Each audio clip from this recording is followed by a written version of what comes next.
આવનારું ચોમાસું એટલે ચાલુ થઈ ગયું છે, બરાબર. તો આપણે દરેક લોકોને ખાસ એટલું ધ્યાન રાખવાનું છે કે આપણે અગાસી ઉપર, આપણે ધાબા પર કોઈ પણ પાણી ભરાય એવી વસ્તુ ના હોવી જોઈએ. નકર આવનારા દિવસોમાં ડેન્ગ્યુની અસર પણ થઈ શકે છે.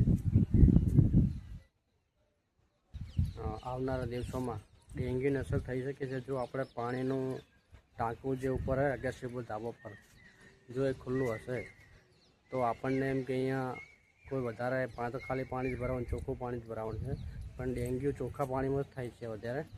તો આપણે જાગૃતતા જાળવી અને એટલું એક કામ કરીએ, દરેક લોકો આપણે ધાબા પર જઈએ. કોઈ પણ રીતે ટાયર હોય, ફૂટેલા માટલા હોય, તો એ બધું જો વસ્તુમાં પાણી ભરાય, ચોખ્ખું પાણી ભરાય તો એમાં પણ ડેન્ગ્યુની અસર થઈ શકે છે. ડેન્ગ્યુ એમાં પણ ઈંડા મૂકી શકે છે. એટલે ઈંડા મૂકી અને થોડા ટાઈમમાં એ મચ્છર બની જાય છે. તો જો આ ખાલી ટાંકું છે, અમારે ગાછી ઉપર ખાલી ટાંકું છે, એ પણ ઢાંકેલું રાખ્યું છે મેં. અને આ છે ભરેલું, એ તૂટી ગયેલું હતું. આ પણ સાદું ટાંકું છે, પણ એ પણ હું અહીંયા ટાંકી અને ઉપર 2 ઈંટ મૂકી દઉં છું. દરેક જગ્યાએ જો ટાંકા પણ ટાંકેલા જ દેખાય છે. અને તો દરેક લોકોને આટલી જાગૃતતા જાળવશું તો આપણે ડેન્ગ્યુને આપણે હરાવી શકશું. બાકી તો આપણે અહીંયા ભરેલું હશે, બાજુમાં નહીં હોય, બરાબર. 10 ઘર હશે, 10 ઘરમાંથી ખાલી એક જ ઘરમાં જો આવીને કંઈ ધાબા પર કંઈ અગાસી ઉપર કોઈ વસ્તુ ભરેલી દેખાશે ને આપણને, અથવા પડી હશે એમ, અને એના અંદર પાણી ભરાશે કોઈને ખબર ના હોય, બરાબર. તો દરેક લોકો એટલી જાગૃતતા જાળવવી જોઈએ.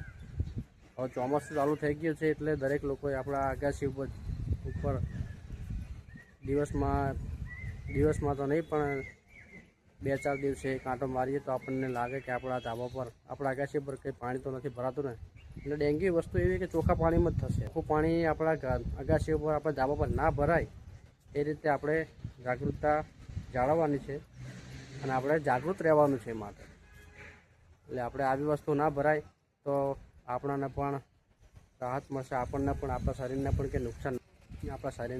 નુકસાન નહીં થઈ શકે.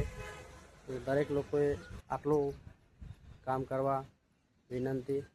દરેક લોકોએ આટલું ફરજિયાત પણ તમારા ધાબા પર, તમારા અગાસી ઉપર આટલું જોઈ લેવું. એટલે આવનારા સમયમાં, આવનારા દિવસોમાં આપણને કંઈ તકલીફ ના થાય. કોઈ પણ મચ્છર વડે, ચાળા વડે રોગચાળો ના ફેલાય, એટલે એનું પણ આપણે ધ્યાન લેવું જરૂરી છે.